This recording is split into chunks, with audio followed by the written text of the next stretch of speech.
Liao, your Vice Chairperson, BKCPM.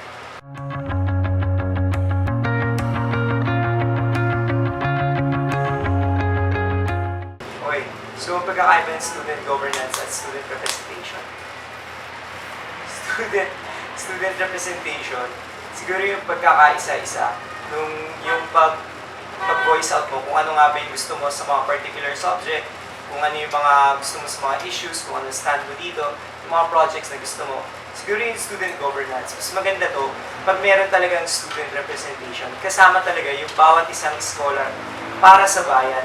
Kaya nga sa katunayan nga nito, ang USC, atin ang konseho, talagang ine-aim natin na bawat isa ay napapakinggan sa ating konseho. Bawat isang scholar ay merong boses sa ating USC. Kaya naman to concretize this, meron tayo yung may boses ka at yung USC Consultative Assembly. So may boses ka, alamin natin kung ano ba ang gusto ng mga estudyante natin, bakasyon pa lang. At dun sa USC Consultative Assembly, yun nga, meron representation tayo kasama ng League of College Student Councils na aalamin natin, i-collaborate natin kung ano nga ba yung mga gusto nila at magkakaroon tayo ng mga concrete na mga projects at yung mga stand ay tinatanong natin sa lahat ng mga nasasakupan natin bago pa man tayo gumawa ng kahit anong stand at mga projects para masatisfy natin kung ano nga bang gusto, kung anong pulso ng bawat isang estudyante sa ating universidad. Salamat.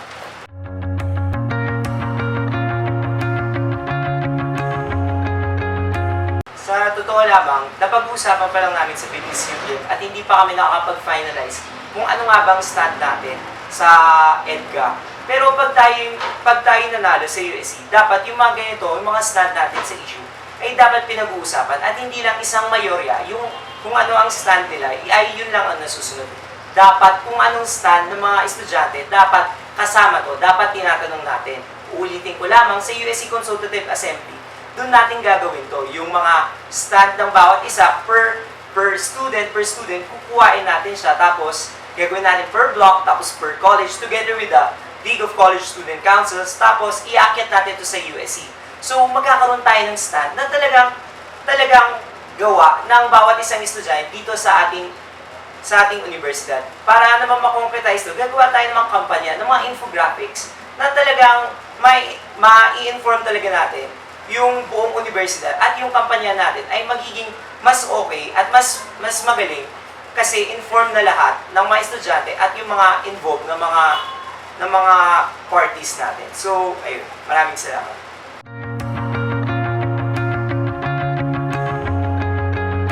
Siguro, tingin ko hindi dapat i-level up ang USC. Sa kadahilanan na ba't natin i-level up? Dapat i-reach nga natin yung grassroots natin, yung mga estudyante. Kailangan alam natin kung ano nga bang gusto ng mga estudyante, kung anong gustong gawin nila sa ating USC. Kaya naman sa BKS UPM, USC, atin ang konseho. Talagang dapat kasama yung estudyante na para sa gagawin natin mga proyekto at mga kampanya, mas okay ito dahil kasama talaga yung mga estudyante. At yung mga issue, gagawin natin stand, kasama sila. Ang pinaka-importante, kasama ang mga estudyante dahil USC, atin ang konseho. Maraming salamat.